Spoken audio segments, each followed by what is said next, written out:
কেন, কিসের জন্য? আমরা তো হারিনি যে যাব। হারলে আমি যদি শপথ নিতে যেতাম তাহলে আমি রেজিগনেশনটা করতাম। এখন তো question doesn't arise.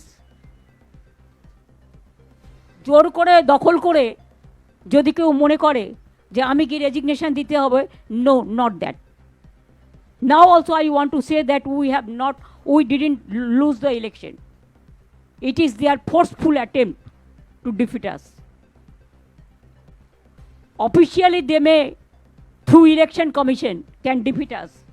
But morally, I am telling you that we won the election. কি বলেছিলেন শুনুন, রাজনীতিতে অমিত শাহ বলেছিলেন সবাইকে দড়িতে করে ঝুলিয়ে পেটানো হবে। আগে তাকে জিজ্ঞেস করুন, তারপরে অভিষেক ব্যানার্জি উত্তর দেবে। আর প্রেসটা আমি করছি, অভিষেক ব্যানার্জি করছে না। যা জিজ্ঞেস করার আমাকে জিজ্ঞেস করুন। কোনো সন্ত্রাস হয়নি, সব মিথ্যে কথা। এনআইএ থেকে শুরু করে একটা চকলেট বোম ফাটালেও কতবার 355টা টিম পাঠিয়েছে বাংলায়।